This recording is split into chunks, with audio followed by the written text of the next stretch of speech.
Now, of course, when the younger ones were in, we couldn't really go into the brutality of exactly what the Pharaoh was doing, because remember the Pharaoh's actual instruction, if you read, let's just read Exodus chapter 2, the beginning of it. This is how we look at it. Now, a man of the house of Levi married a Levite woman, and she became pregnant and gave birth to a son. When she saw that he was a fine child, she hid him for 3 months. But when she could hide him no longer, she got a papyrus basket for him and coated it with tar and pitch. Then she placed the child in it and put it among the reeds along the bank of the Nile. His sister stood at a distance to see what would happen to him. And then Pharaoh's daughter went down to the Nile to bathe, and her attendants were walking along the riverbank. She saw the basket among the reeds and sent her slave girl to get it. She opened it and saw the baby. He was crying, and she felt sorry for him. "This is one of the Hebrew babies," she said. Then his sister asked Pharaoh's daughter, "Shall I go and get one of the Hebrew women to nurse the baby for you?" "Yes, go," she answered, and the girl went and got the baby's mother. Pharaoh's daughter said to her, "Take this baby and nurse him for me, and I will pay you." So the woman took the baby and nursed him. When the child grew older, she took him to Pharaoh's daughter, and he became her son. She named him Moses, saying, "I drew him out of the water." Now, what was it that they were referring to there, where it talks about one of the Hebrew boys, one of the Hebrew babies? What exactly was being done with these babies? Now, Pharaoh actually attempts, using midwives, he attempts to get rid of all the little baby boys.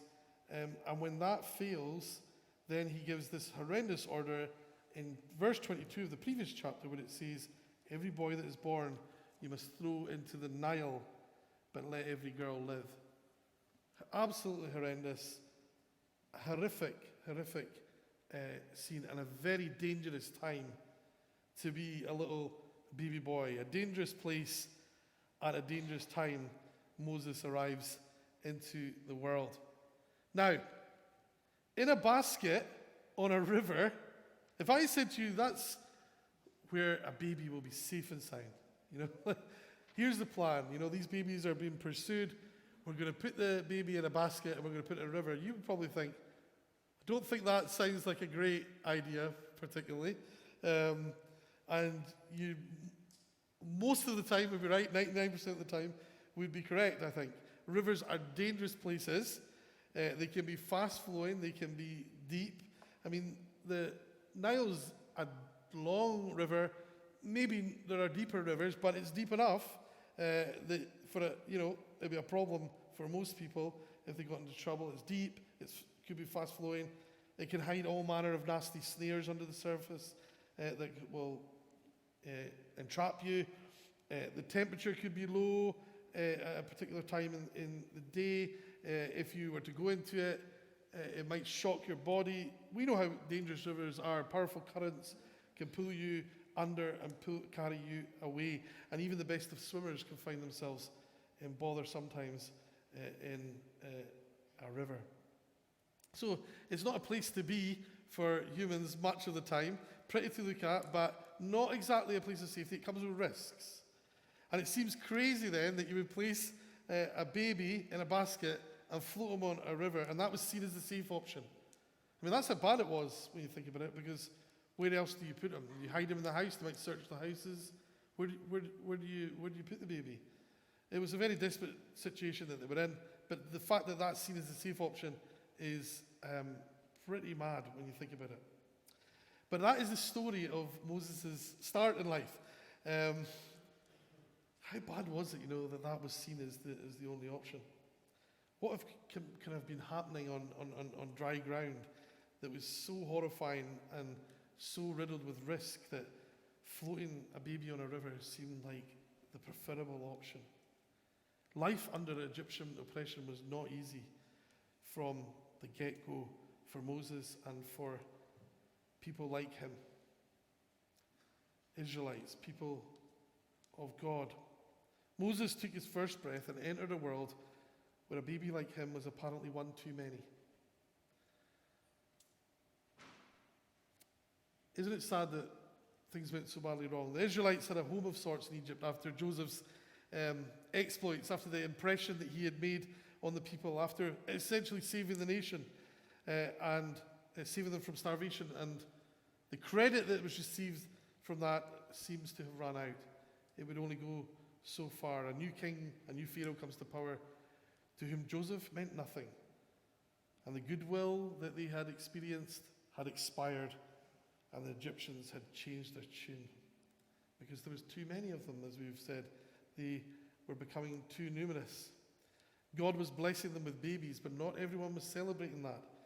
They were becoming a problem to be solved. And keen to turn a crisis into an opportunity, first the Egyptians enslave them, and they think that'll bring the numbers down, because we'll exhaust them. We'll feed them the bare minimum.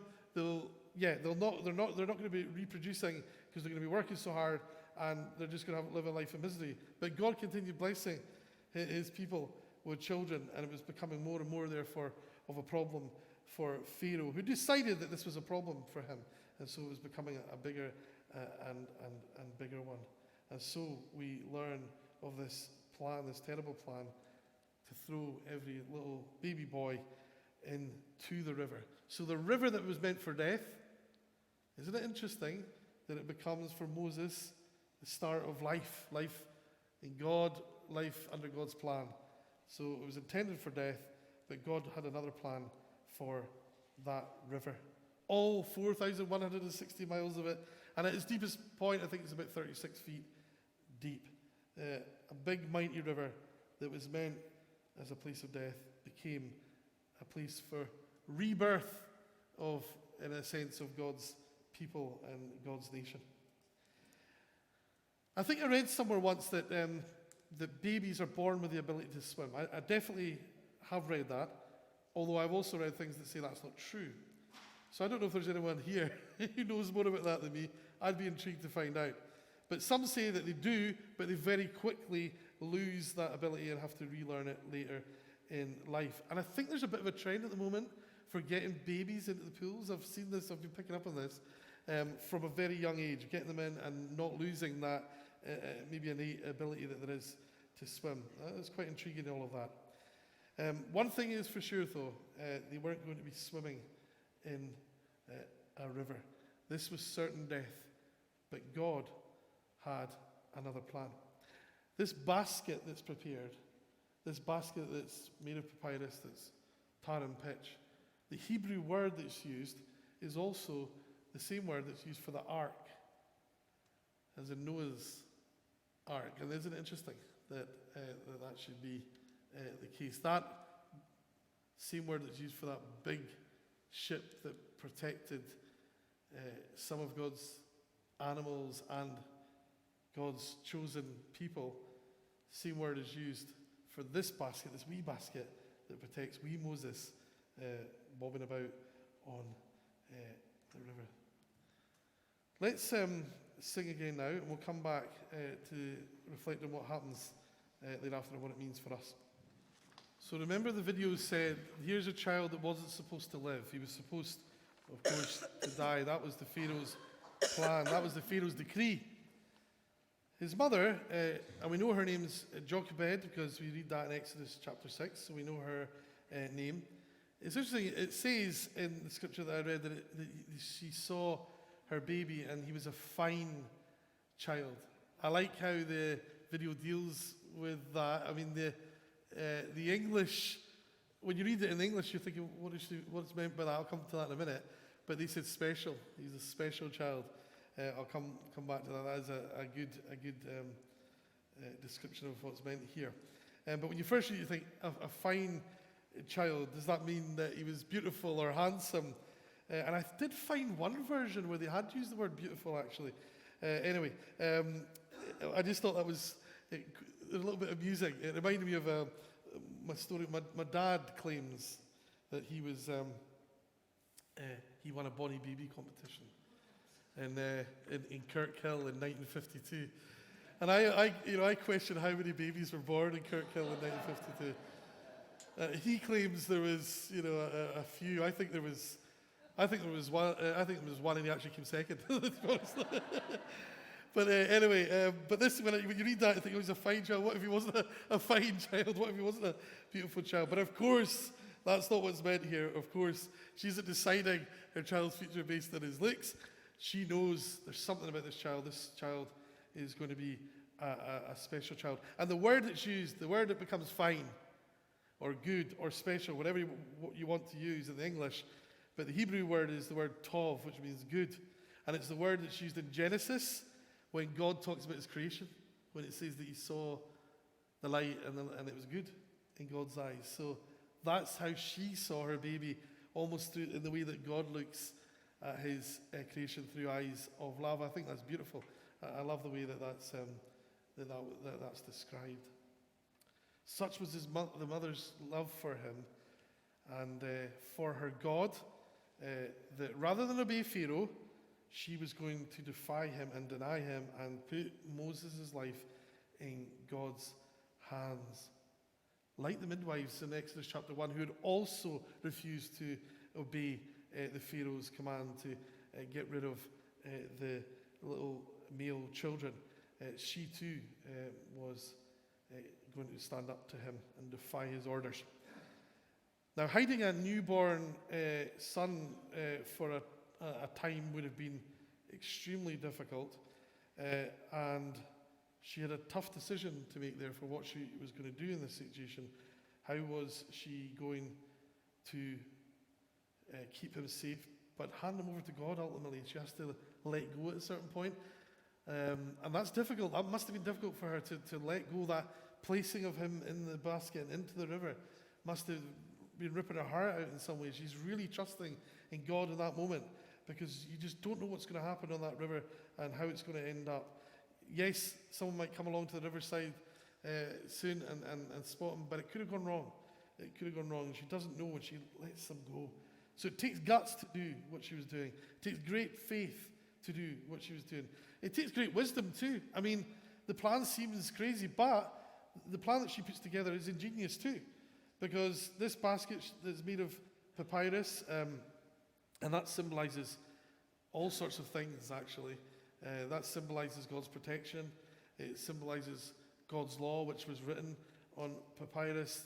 It symbolizes, in some ways, the humble birth of Jesus. We've already made the link to the ark, that idea. So there are numerous possibilities, lots of symbolism in the basket in itself and the materials it's made of. But from a purely scientific and practical position, this is a very sound solution in many ways. She makes it buoyant. It is waterproof. This material was used in shipbuilding, so she may well have known that and used the same principles in putting this together. It was also used to make sandals, so it was hardy. It was good material, but it was also readily accessible. You could do this without being spotted, you know. You go down the river and that stuff was readily available for you, these reeds and so on, to make this. You didn't have to go and draw the attention of the authorities. So it's a clever plan. It's ingenious in many ways. And she trusts that it will keep him buoyant, keep him warm and dry until he's discovered. But ultimately she knows that as well as she's prepared it, and as well as the family's put it together, ultimately it's God who'll save her child. It's God who's going to protect him.